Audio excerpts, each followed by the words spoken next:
Hello, you are listening to The Professional Artist with Echo Chernick on United Public Radio 1077, based out of New Orleans, and also on YouTube. If you go to YouTube/Echo Chernick, you can join and subscribe to YouTube and ring the bell and all that jazz. And I am so excited to announce that officially Nigel has agreed to be my co-host. So we're going to be on sometimes with each other, and sometimes he'll be on, sometimes I'll be on, somebody will be on. So Nigel, hey. Hey, how you doing? You just hooked up your YouTube too. So what is your YouTube channel? It's just youtube.com/Nigel Sade. So yes, just my name. Or Nigel Sade as my Sade. Yeah, exactly. Sade, really depends. If right? You're Haitian, then definitely Sade. When I tell Siri to call you when I'm driving in my car, I'm call Nigel, because calling Nigel Sade, and I'm like, oh, I know. It is the most common pronunciation. Thank God. Of that name. So yeah. And mine's people go Cherinky or Echo. Actually, I get Echo a lot. Echo, really? Echo. It's amazing. It's amazing just what the brain does. I remember at one point in time, we were okay. Just all right, don't judge too much, okay? Oh. But there was a period of time when me and my friends back in like 1996 were all sitting around playing Dungeons and Dragons, okay? And as you do, and our choice for entertainment this evening was to read off the name of a thing in the dictionary, and then other people had to tell you what it meant. Okay, and so like. But you would pick something, in your letter essentially that you thought people wouldn't know what it was. All right. Okay. And so one of my buddies, he's like, oh, Zaxxus. And then just started laughing. All right. And then started passing it around. Yeah, and it turns out that it was just X-axis. Yeah, I was gonna say, is that X? We all saw it as Zaxxus. It's like Target. I'm going to Target to buy some Target. Going to Target. Indeed. Actually, for those of you that in the U.S., there's a store called Target, and it's kind of a middle-ish store. It's not too fancy and whatever. It's like a middle-ish clothing store. But if you call it cool and like very inclusive, and like they supported the LGBTQ community and stuff like that, and then they decided they didn't, and then that was shitty. It's actually kind of worse than never being supportive. It's to flip flop and be like, oh, it's not cool anymore, so let's not support. I'm like, whoa, yeah. No. It's like, no, you don't get to just take it back. I mean, you do get to just take it back, but you shouldn't just take it back. So now you're going to Target, not Target, because Target is much fancier than Target. Yeah, it's the same. It's the same. Target. But yeah. So yeah, no, it's not. Yeah, when I talk to my students at the Illustrators of the Future about branding your business, because you have to remember as an artist that you are a business, and anything you put online is part of your business. Which means if you have political views, you don't want them to be part of your business, don't put them online. Right.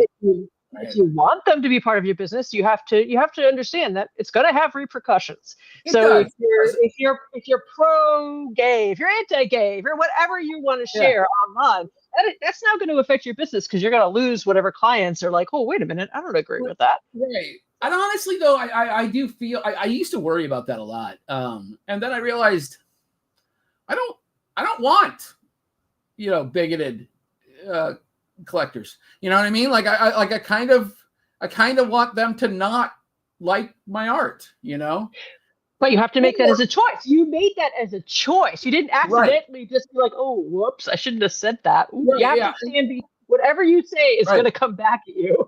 And the thing is that that I know that I'm a likable human, you know what I mean? So as a result, if you're on the edge, or if you don't quite understand why it is you're a jackass, then like maybe you'll maybe my adherence to a certain belief set will help you to pull yourself out of a particularly destructive one. You know, like, I mean, as weird as it sounds, it's the reason why all the celebrities and stuff like that do the things that they do. And the reason why the people that are against what those celebrities are doing are so upset with them is that they do provide a platform for people to make conscious decisions, to make changes in their lives. They become a role model. They become a role model, a person, you know, and that again is part of your business. When you see all the things about how awesome Keanu Reeves is and how he gives cupcakes to homeless people and all that stuff, you go, that's fucking awesome. I want to be like that. And that's again, it is a business decision, regardless of how cool it is. It's a business decision. Right. And if you're going to be, you know, super the other way and be like, you know, kicking puppies and stuff, again, a business decision. A business decision. I mean, you know, is that your brand? Is your brand asshole? Okay, well, you know, maybe that's what you want to do. You know, some people want to have a brand asshole, but you know, I'm all for the Keanu Reeves thing. But again, people look up to you, and they and they, you know, they'll look at your art and they'll be like, hey, this guy really knows who he is, and I want to have that confidence. I want to know. I want to be able to stand up for what I believe in. Yeah, I mean, he does it. I can do it too, which is kind of cool. It's kind of part of being an artist.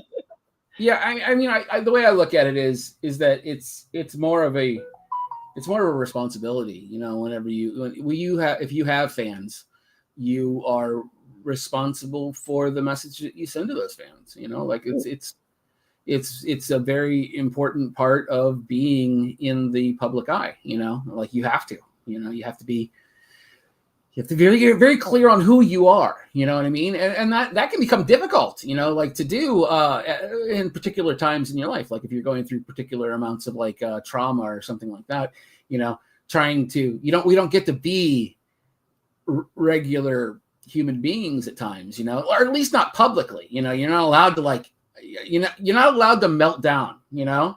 You can't share things online so you can't share certain things because, you know, you have to think really strong and hard, and maybe just call your friends instead and talk to them about them. Because right. Yeah. So my friends, like when I was getting divorced, my friends hated me.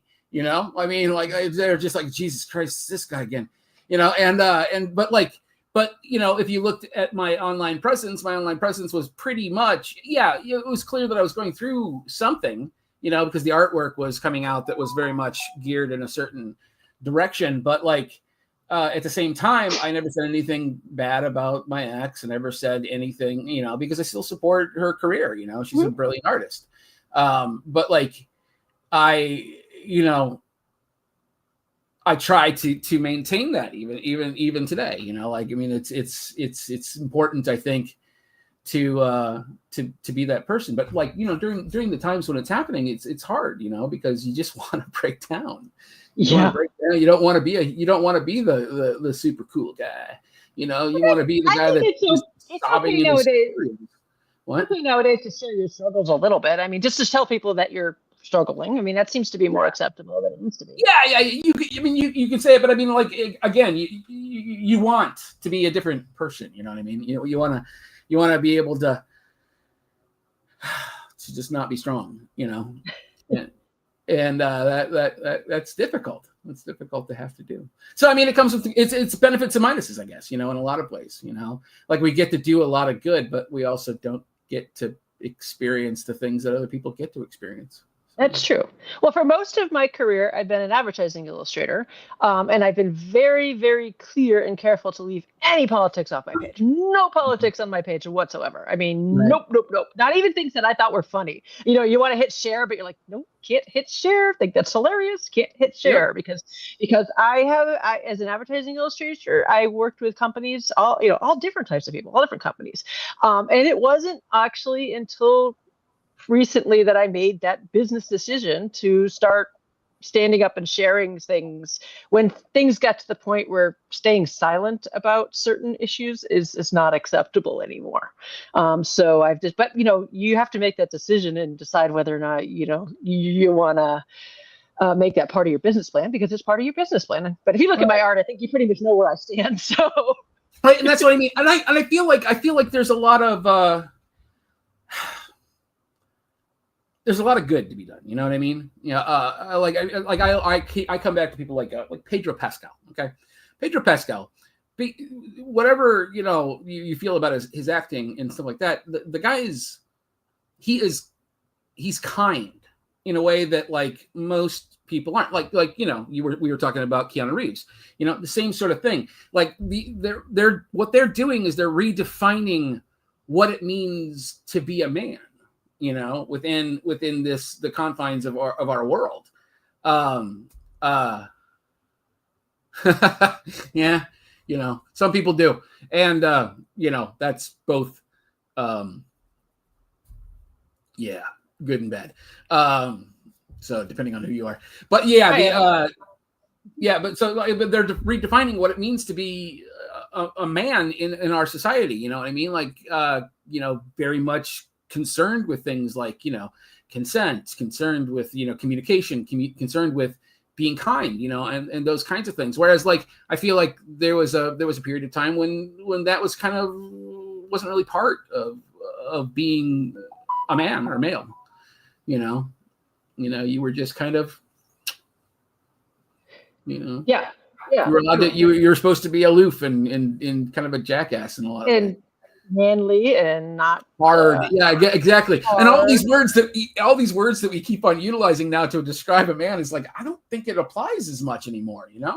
I feel like those aren't really controlling and aloof. Yeah, and, solid and stoic, and all these kids, unemotional, and it's like no. Emotional. Yeah, I feel like to be a man is to not necessarily to be like overly emotional, but to be able to be emotional without allowing that to rule who you are. So I mean, you can't just.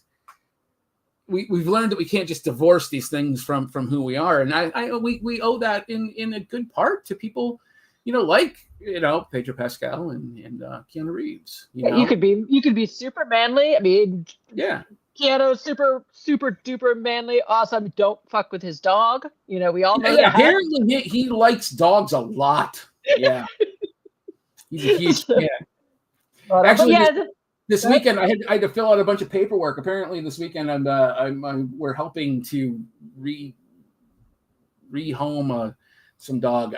I don't know. We're part of a convoy of people, and there's like all this paperwork you have to fill out in order to get this dog from X to Y, and it's just like 17 different people are taking the dog like what? It's like some kind of canine Underground Railroad thing.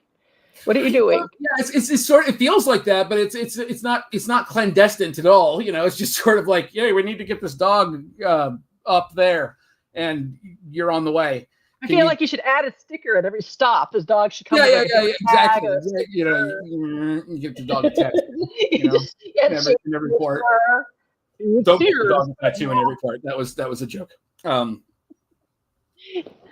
only give the dog a tattoo in one part.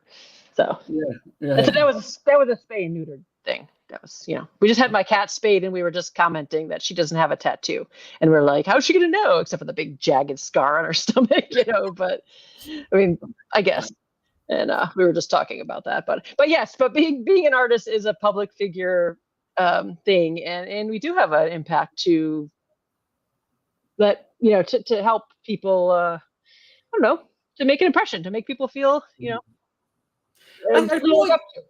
I feel like it's been a growing thing, over the years, for us to begin to understand, that responsibility that we have in the public eye and so on and so forth. I mean, like you talk to any of the old guard, all the guys like Larry or Jeff or anything like that, Larry Elmore and Jeff Easley, if you don't know who I'm talking about, or even Brahm, like if you were to talk to any of them, like about what their importance is in the world, they wouldn't think they had much, Oh, Larry is so humble. He doesn't think he has any.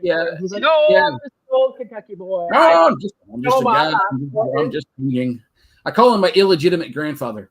So he's been a very important part of my life as an artist. Because he is humble, but like again, and then there's from my side of the coin, I feel like I have to constantly tell him well, back when we were hanging out all the time, that you know, you have value. You know, you have value, and the reason why you should, you know, that is because we all look up to you.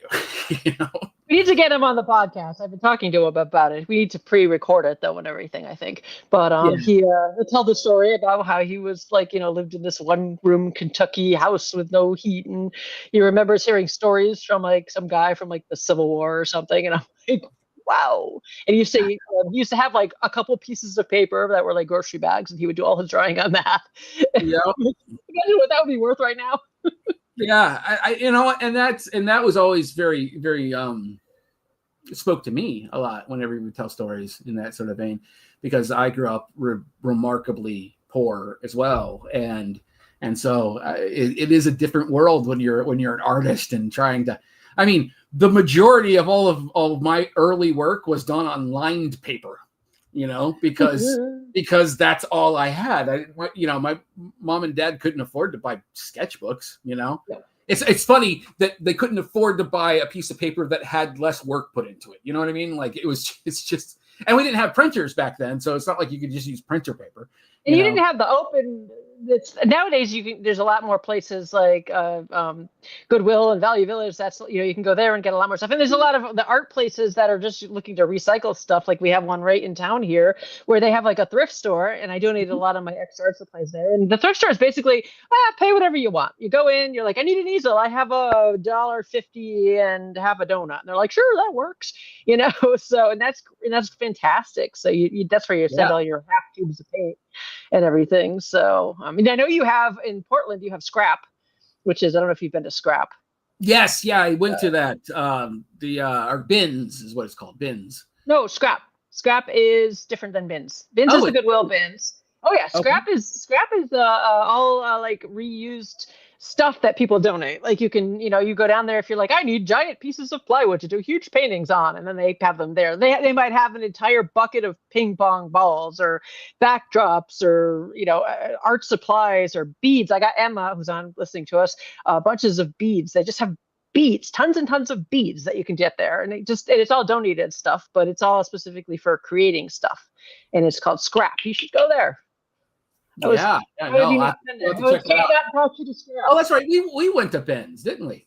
We went to Bins. Yes, Bins is the Goodwill Bins. That's a little different. Yeah. That was we went to go. I haven't been. We'll have to go to Scraps. We'll have to go to Scrap. Yeah, maybe whenever you come up for Road City. Yeah, that one. Yeah, that one that's in Portland. That's so. I told you I started a calendar it's Where's Nigel.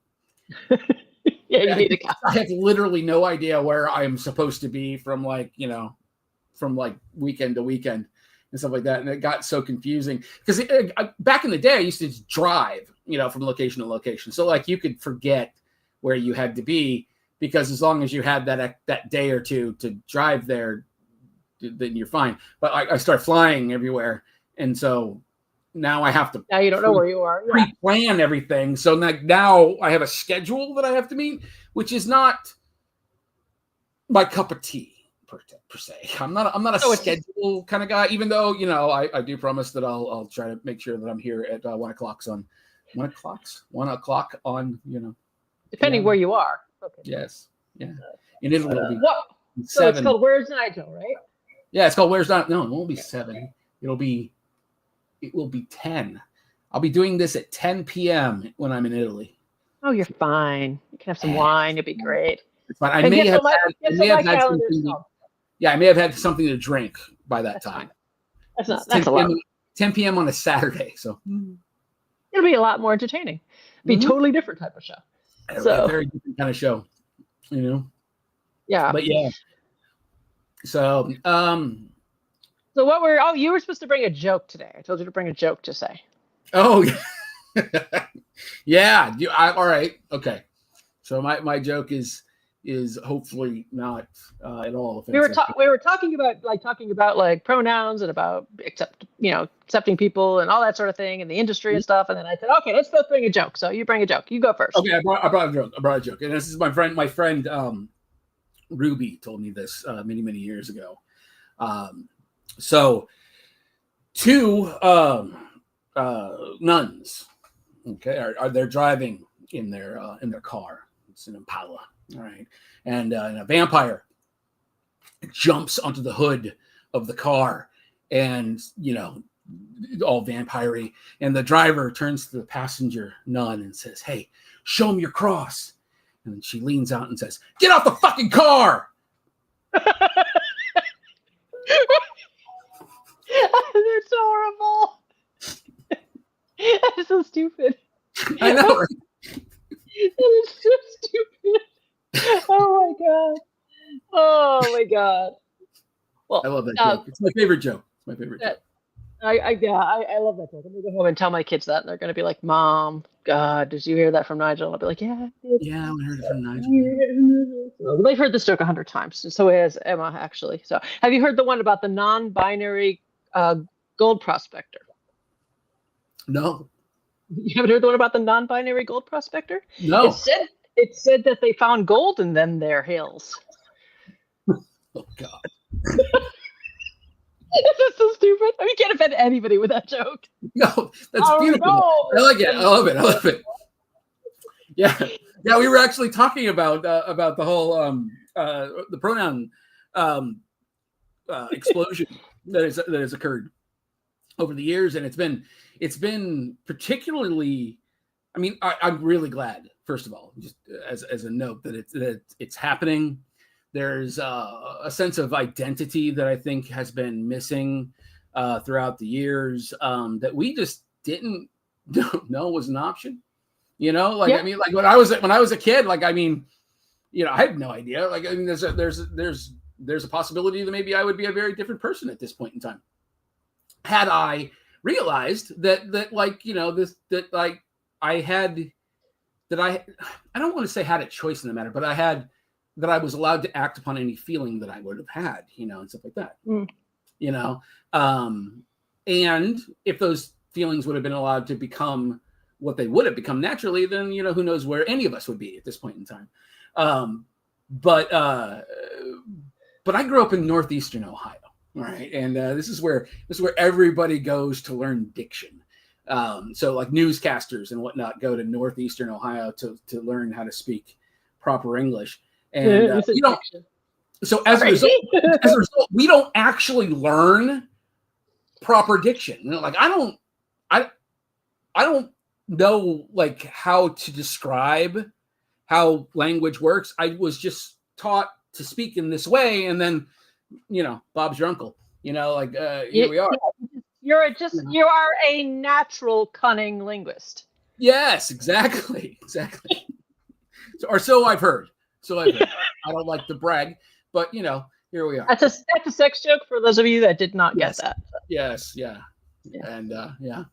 All right. So anyway, so as a result, the more colloquial back in the day sort of view of they was to be informal or plural, and it's not like I learned other ways to speak about people and had to make a conscious effort to make changes in my diction. It just came naturally. And so I have found for me, the they, them pronouns has been a particularly difficult nut to crack, in a lot of ways. It is because in my head, if I say they, or I feel like I'm not being as formal as I would like to be sometimes. Like, my daughter had a time when she was using they, them pronouns, and when she finally said, you know what, no, she's okay. I was like, oh my goodness. Oh, it does feel less formal though. It is harder for people. Exactly.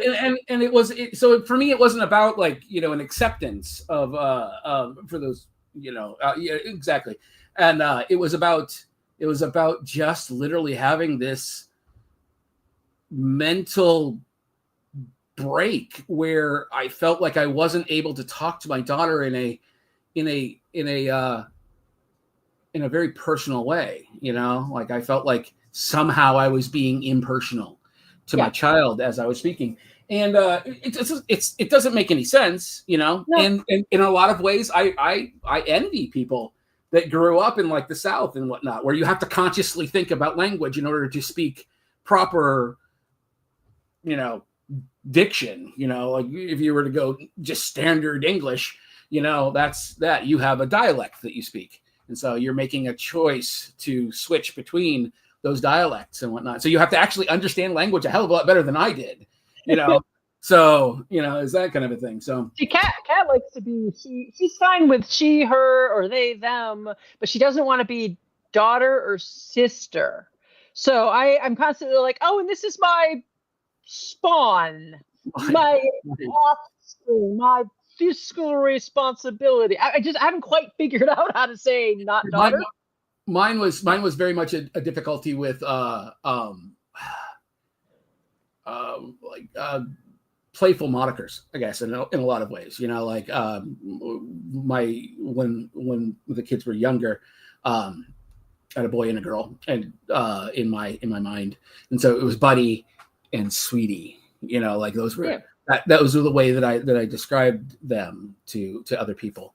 And as a result of this cultural acceptance, I decided that I'm trying really hard to switch my brain into kiddo, because kiddo is gender neutral. We don't have to worry about it, and it still has that playful sort of formal, informal,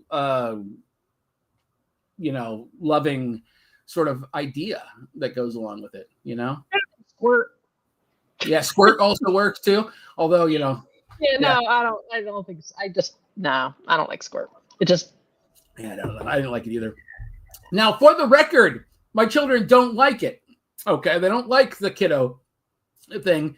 They didn't like Buddy ever either. Like they said that it sounded like that we were from the deep South or something like that. I was like, I mean, it is a it was a blue collar kind of word, I guess, whenever I was a kid, But, hey, kiddo.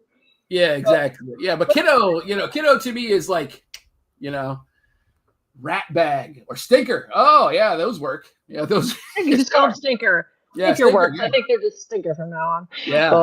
But it is harder for people that are older to remember to get the pronouns right. It just because it's so many years of just practice, and it's just twisting it to say them. Or it's this idea that you have to switch to something new that like it wasn't part of the plan. You know what I mean? Like I wasn't looking at the world and going, you know what? One of these days I'm going to need to change the way that I speak to people on an intrinsic level.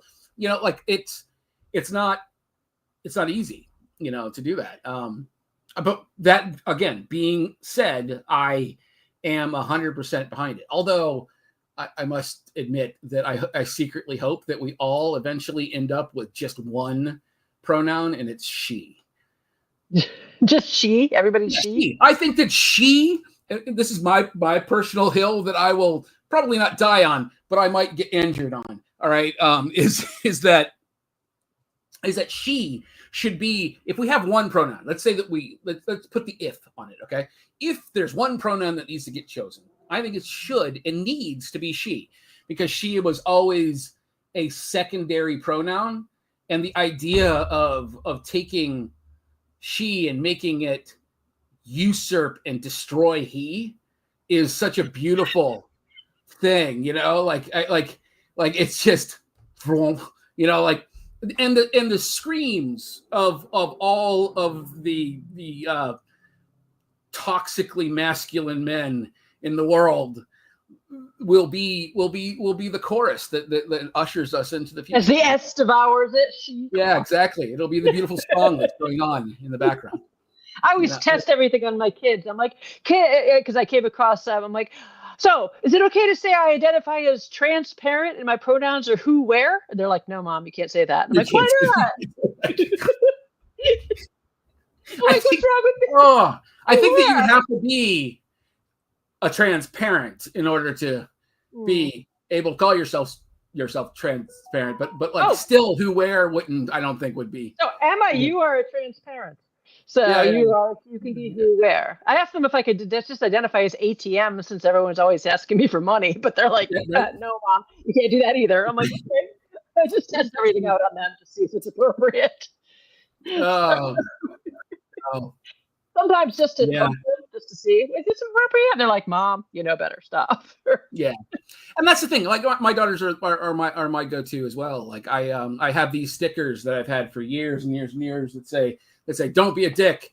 It's on my old phone. It's not on this phone. My old phone. Yeah. Don't be and has a "don't be a dick" sticker and right in the back. Don't be a dick, and then below it would say just saying. All right. And the idea behind it is that I didn't want to tell you what to do, because if I told you not to be a dick, that's sort of a dick move.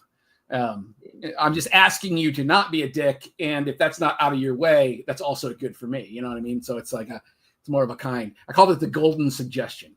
The golden suggestion, yeah. Yeah. And so I did that. I had that for years and years and years, and then I wanted to do a Pride version of it, and so I did it all up and everything, and I sent it over to my daughter, and I was like, "What do you think? This is okay, right?" And she's like, I love it. It's fantastic. It's awesome. However, and I was like, okay. She goes, dick is sort of a gendered term. And I said, it may actually be one of the more gendered terms, and she laughed, and I was like, okay, well, give me a minute. And so like a day later, I came back with, how about be kind for fuck's sake, And you do have that sticker too. Perfect. So that became my other sticker. Now I still do have the "Don't Be a Dick" Pride stickers, but also so not all of my stickers are Pride stickers. I have new stickers that are coming out that are they're going to, like, I'm leaning heavily in on the whole anti-fascism sort of thing and whatnot, and the idea that like we protect ourselves against AI as a concept. Assholes also not gendered. Yes, It is true. Everybody has one and nobody cares. Unless of course you have problems in that area, in which case you might care an awful lot. But that's, I would think so. Yeah. So at any rate, what was I saying? I got derailed. AI, or what were we talking about? Not being a dick, and then we went on to AI. So. Oh, right. Yeah. So the new stickers that I'm doing. It's all based on the fuck Nazis sort of sticker, like the thing that you would see. FCKNZI, I think is or NZS. So Nazis.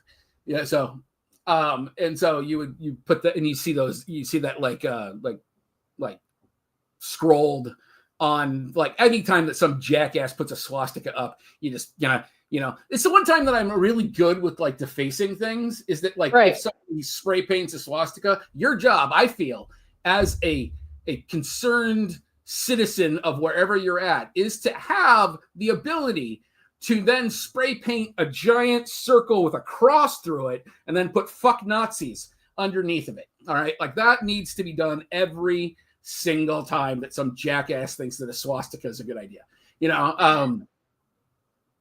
Swastika's never a good idea. So I want to do a fuck Nazis sort of sticker. That's going to be on my next one. And then also I'm going to do a fuck AI, which is just going to be FKAI. So that's fair. Yeah. And the thing is that, and again, I always reiterate, I don't have a problem with the concept of AI. I just have a problem with the way that it's been implemented. I found it's good for some things. It's just being used in the wrong way, and it's being used viciously against people. I mean, people shouldn't use it to make art. I mean, and specifically to take money away from artists who are working hard enough as it is. But it is great for compiling lists of things and for scientific stuff. And the thing is that like, everything's a slippery slope. You know what I mean? Yeah. Because like, who's the person that we're taking the job away from doing that? You know what I mean? I don't know. Like, our assistants becoming a thing of the past. Like, and assistants are very important. In a lot of ways. Have you seen? I've had posts that have been popping up showing, these medical studies showing that Chat GPT makes you less imaginative and dumber, and they're showing brain scans and all this. And I haven't really clicked on any of them, but I don't know if you've seen any of that. But it's like, duh, No, I'm astounded that we think that we have enough data at this point to make these studies valid. I mean, it's astounding. Like, apparently, data is not a thing we need anymore. Is what I've discovered. Like studies show. Yeah. Basically, if you say that there's a study, that means that you're the study. Okay, and you can say it then legally, I guess. I'm not entirely saying. Like, I've had a conversation with me, and we've compiled a list. And this list now says that this. So the studies confirm that That what we I just were drinking, and we decided that we noticed 10 out of 10 times that whatever. So. I don't know. I just wish that it's like everything though. I when we were younger, like back in the 90s, the like late 90s, there was that emergence of Napster, as a concept. Napster. I remember Napster. Yeah, Napster, during the time when everybody was pirating music, Oh, yes. That was the big thing. You would go on and you'd have these giant Napster collections of like all of the music that you've downloaded and so on and so forth. And it was not a good idea. It was not a great idea. I mean, we were literally screwing over the music industry in a huge way, like not just the industry, but like the musicians that were going on. I mean, like nowadays, and as a practical upshot of all of this, we all now pay $200 to go see a concert, Yeah. And that's the practical upshot of what's going to happen with this, with the AI generated artwork as well, is that the cost of actual art is going to go up, because it's not going to prevent them from wanting it. It's just going to prevent people from being able to do it as a profession. And so the few people that will be left will be the ones that cost a lot of money, and people didn't have a problem stealing, using Napster and stuff. Yeah. Just basically downloading. Oh, I can get all the songs for free and I don't have to pay the artists. Cool. Okay. Cool. Yeah, exactly. And that's where I have to kind of remember, I have to remember that's the framework that they're going with is the exact same framework that I had back in the day when I was like, I'm just going to download this album, it was that. Now, as a result, like I tried really hard to, if I really liked the music, I would go out and buy it. Yeah. But I didn't always have the money for that kind of thing. You know what I mean? It wasn't so much a thing that like I was able to do on regular, but like whenever I could. I mean, I guess it didn't change the fact that like this was the only amount of money that I was going to have to spend on music. Anyways, I probably actually bought more music because of Napster than I would have otherwise, purely because of guilt. You know what I mean? Yeah. And hopefully that's happening with a subset of people that are using it to like create character drawings and stuff like that. We're not guilting you into buy our art. No, absolutely not. No, you can go to nigelsade.com or echoturnic.com and buy art. If you buy two, a third one's free. And that is not us trying to sell you anything. We're just suggesting that if you feel guilty, if you were to be a cool person, you would buy my art. To alleviate more peer pressure than it is anything else. It's preemptively alleviating any guilt. If you're thinking about maybe you might use AI in the future, you could just preemptively buy a bunch of art. Why not? Buy a piece of artwork and then you're allowed to use AI to create something else. Right. That's horrible. It's a one-for-one basis, though. You're only allowed to do that. That's the thing. Like, it creates different things. You know what I mean? Like I sort of I get the desire to if you're playing a Dungeons and Dragons game, for instance, okay, and you really want to create the imagery, So you have an idea of what the images in your head are, and you want to show your players what it is that you're saying and stuff like that. Or you've made a character and you want to, but you don't. How many people actually spent money, having one of us draw them their character? And how many of us ever enjoyed that conversation? Hey, will you draw my character conversation with the guy that that's where the slope gets slippery though. I just had that's where it's slippery there. I understand that makes sense. Mm-hmm. But I've also lost a lot of work. I lost like all my, for instance, they're using opera posters now where they're like, oh, we could just do it in AI. We'll just slap together opera posters. And so that there's a whole bunch of posters I didn't get this year because of that. I just got a query to do some sketches on a job where they sent me just the whole mood board is all AI. And they're like, oh, yeah, you can use AI if you want. I'm like, no, I can't. And honestly, the thing is that I think that they're not understanding the back end of that, too. Like, you can't. No. If you were to use AI, then it's no longer copyrightable currently. Why would I want to use AI? That is my idea. I have all these ideas I built in that I'm like, here's all the concepts behind this and the reasons. And I can't go into it now because it's still under NDA, but I had all these reasons for all these things that I built in and I pointed them all out. I'm like, this is because of this and because of this and because of the lore. This is this of the lore of the universe. And this ties into this. And in AI, I can't do that. I just can't do that. That's the difference. No. I mean, you can make something that looks cool. All right. But like that is, I think we were talking about this last week. This idea that like one of the evolutions of art within this industry is the addition of more meaning, not that it hasn't always been there, but there's a necessity for it now, like AI is the one thing that it can't do is provide that backstory, that back meaning, that, that sort of thing, and then, so like I just posted a piece that I'm working on right now, which is a piece that is talking about the contemplation of suicide as a thought. And the piece is going to speak to how the drive to contemplate that, but also then the realities of value that exist internally that you need to remember, and stuff like that. It's not to say that like those kinds of thoughts aren't going to happen, because they will, those kinds of thoughts, if you're prone to that sort of a thing, then you will have those thoughts. But remembering, your value is important. And so like that's all built into this piece, and it's just not going to do that. You know what I mean? It's just there's no possibility for it. And that piece has changed drastically over from its inception to where it is now.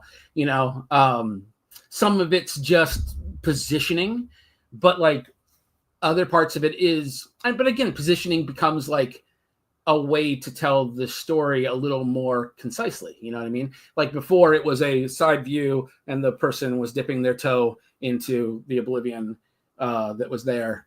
But like it didn't, in my head, I knew exactly what it was all about, but like I didn't. And so then I decided to make it more of a 3/4 view so that you could see sort of the action, the pose of the person kind of dipping their toe into the nothingness, and then showing ripples, that are occurring within the nothingness, and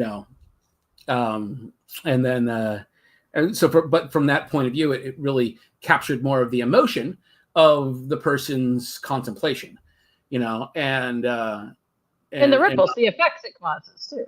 Yeah, exactly. And the ripples, are that. But again, and it was difficult because you couldn't really define the horizon as much, you know what I mean, from a side, but you could from a 3/4 view and whatnot.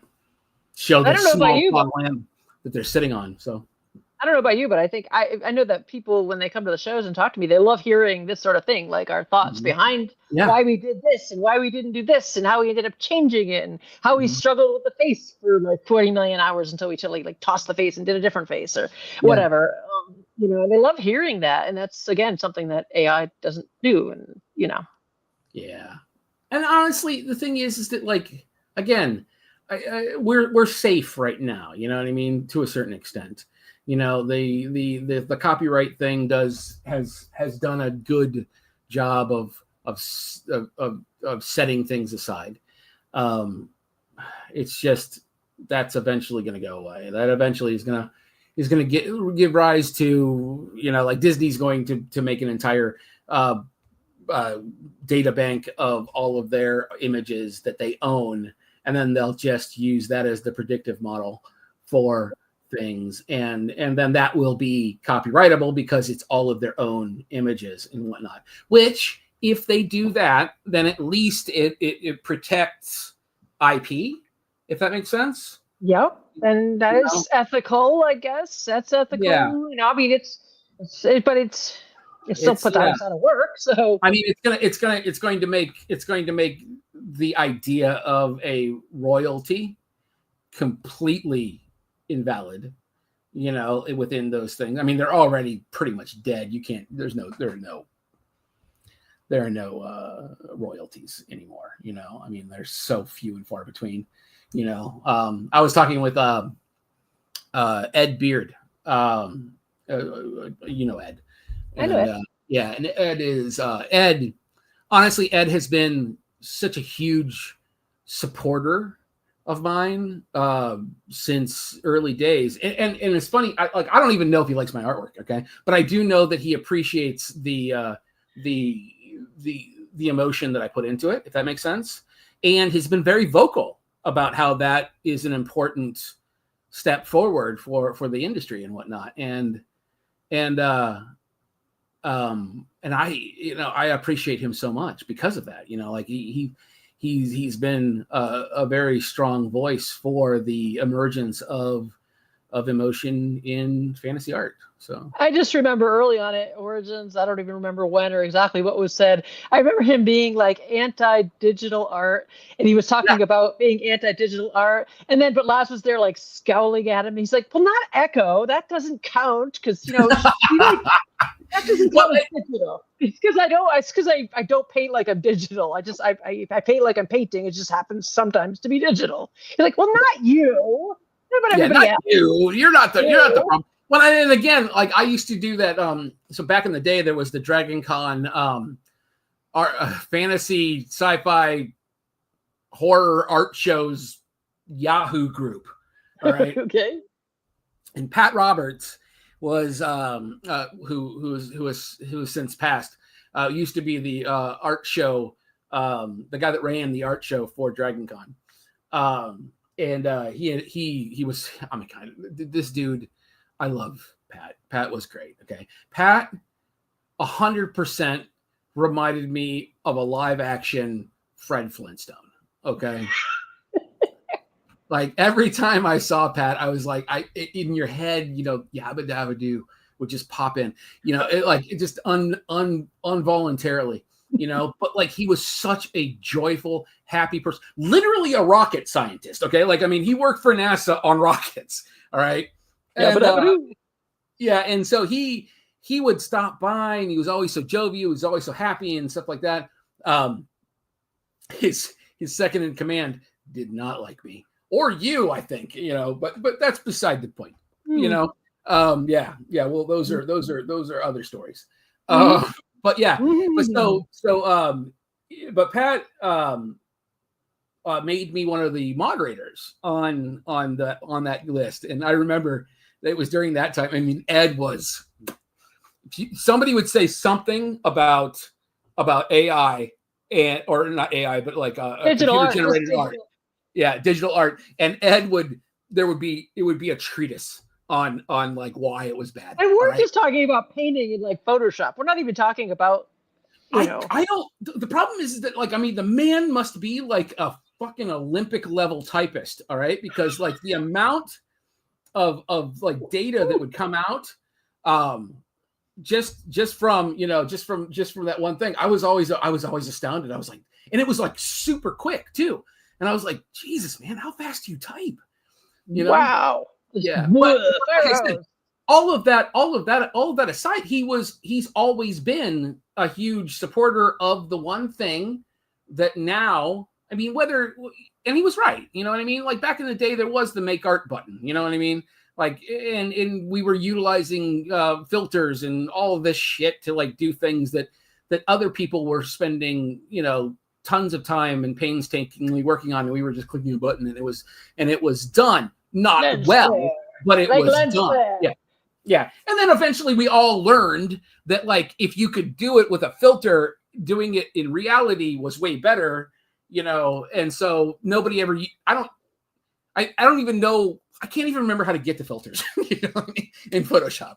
I've been using Photoshop for 20 some years, and that was the thing. Like during that time, I was in the same boat because like half of my work was oils and the other half was like this symbolic abstract work that I was doing that had a very heavy digital sort of element to it and whatnot. And that's again, about the little he good at talking. Yeah, once you got him talking, he would understand. You know what I mean? Yeah, but not like you, Echo. Yeah, it is. Not you. I mean, but you still had to be there. You had to be the person. I mean, he was providing a very necessary thing at the time. Like you. Oh, I bet he loves AI.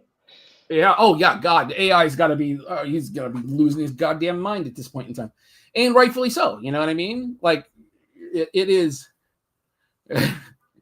You can pry the blur filter from my Gold Daddy. Nice. Thanks, Emma. Yeah. Don't get me wrong. There are certain things that you use in conjunction with things, like bevel and boss. Bevel and boss is a great little thing. I mean, it's not. I don't even think that it's considered a filter at this point in time. It's just it's an attribute that you add to a layer. Like drop shadow, but I still do drop shadows as if I'm in like Photoshop 2. I make another layer, and then I color it, and then I blur it, and then I offset it, and then I control it with the little 3D controls. I can't use the. No, because I mean, again, nothing's just flat. I mean, if the world were flat, okay, then like drop shadow would work great. You know what I mean? On everything, but it's not. It's got curves all over the place, and those make a difference, guys. Fade around. So back in the day before all of these little cheats like that came around, we figured out how to get the effect we wanted, and I still use the effects I learned in Photoshop too. I'm like, oh no, I'm just gonna do it this way because it's better. People are like, you're old. I'm like, yeah, but I'm famous and better than you. Yeah, so but famous and this works and this works, and that's why my drop shadow looks amazing and yours looks flat. Meh.